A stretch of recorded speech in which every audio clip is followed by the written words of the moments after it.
Hola, buena tarde y gracias por acompañarme en este segmento que se llama El valor de la metáfora.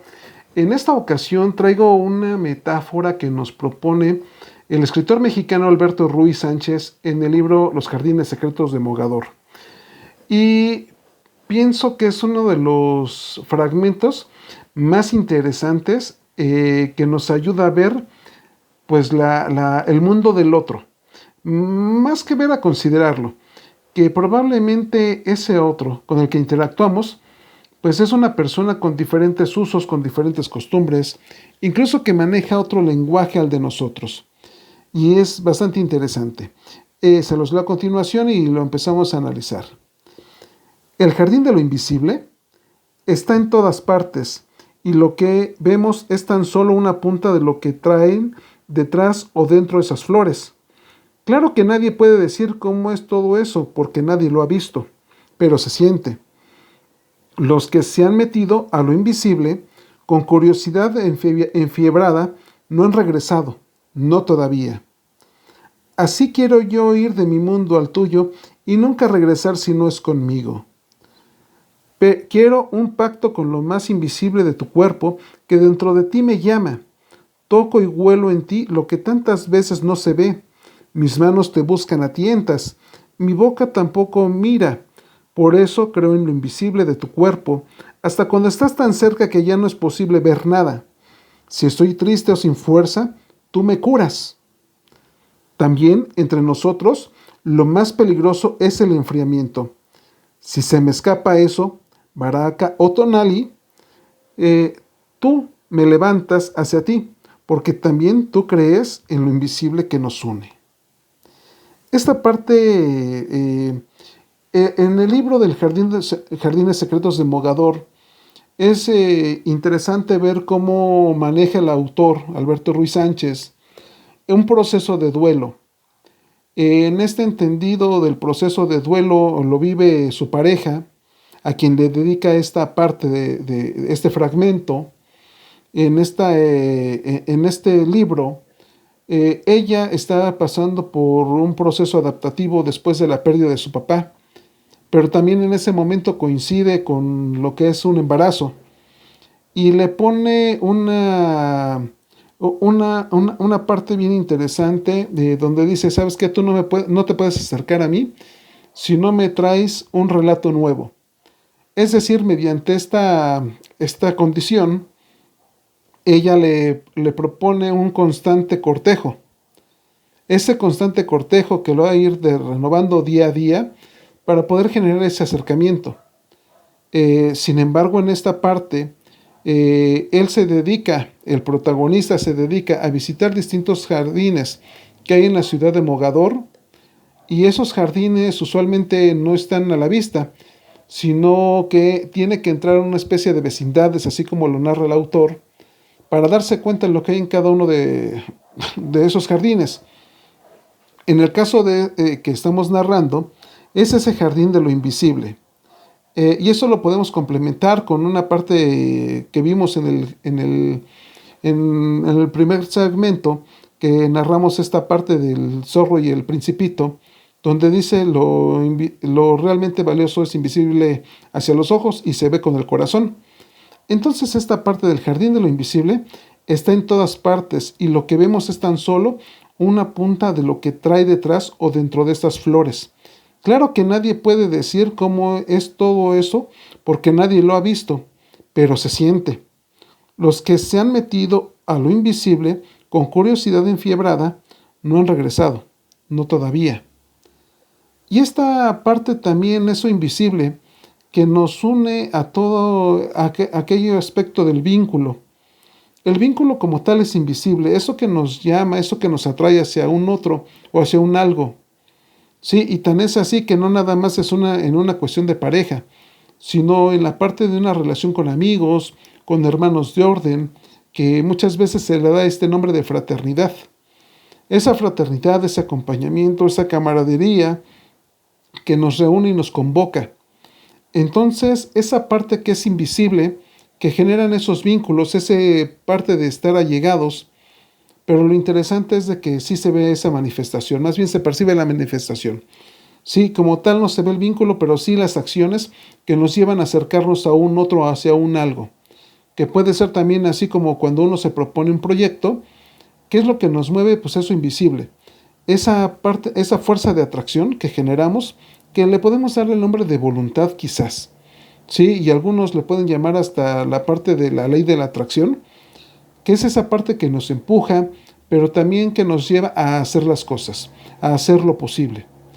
Y fíjense aquí también esta parte bien interesante que maneja Alberto Ruiz Sánchez en este relato.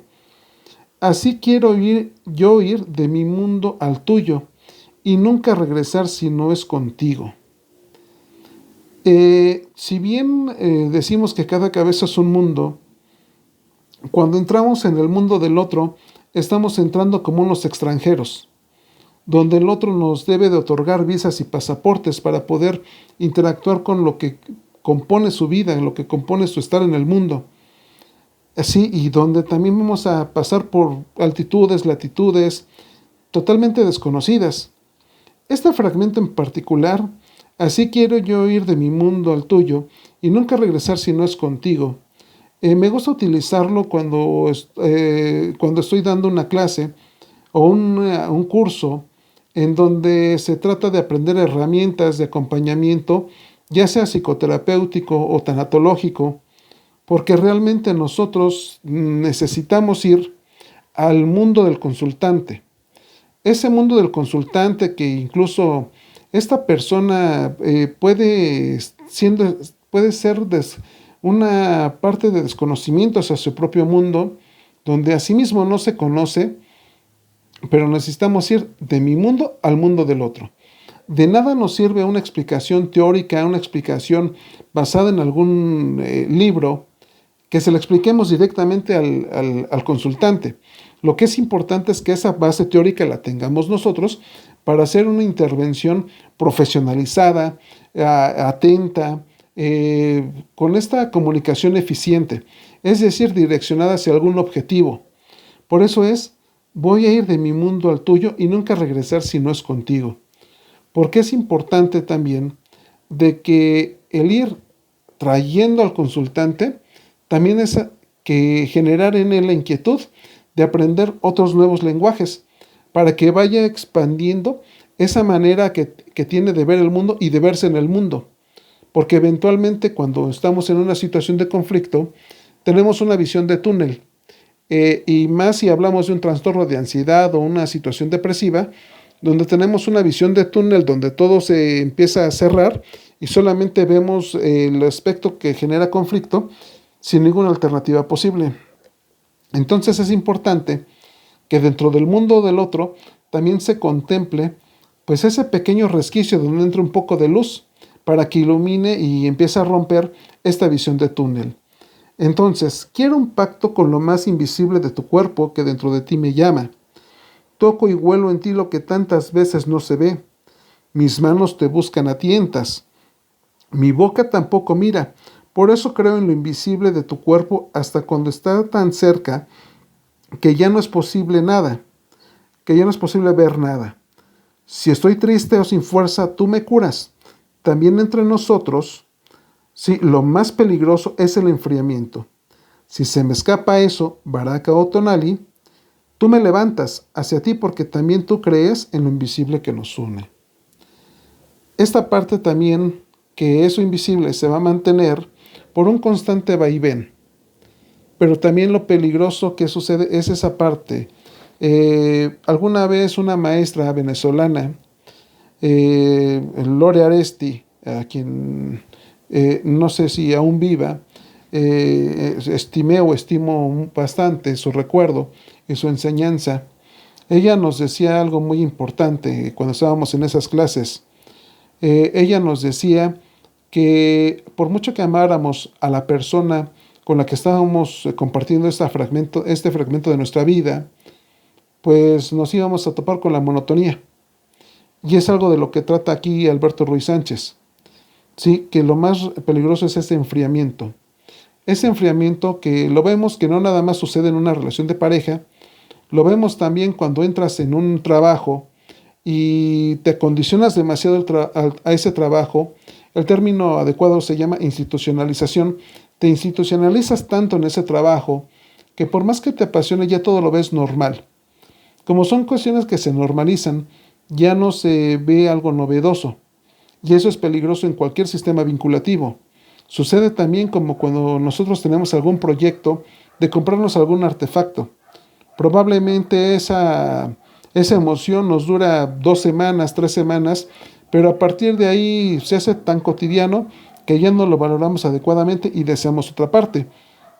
De hecho, es algo que nos menciona en la teoría psicoanalítica con el objeto de deseo. Ese objeto de deseo podemos poseer el objeto de deseo, pero no el deseo en sí, porque el deseo se va desplazando. ¿Sí? Deseabas unos zapatos, después deseas un reloj, ya lo obtienes, pero cuando lo tienes ya se hace cotidiano y deseas algo más. Entonces ese punto importante que también a los que estamos sujetos. En un vínculo, por eso es necesario esa parte de lo invisible, donde ambos ponen parte para seguir retroalimentando ese vínculo, esa calidez, esa pasión que nos lleva a unir. Ahora, pasión no entendiéndola como esta parte genitalizada, sino pasión que nos mueve, que nos apasiona, que nos convoca a estar compartiendo cosas.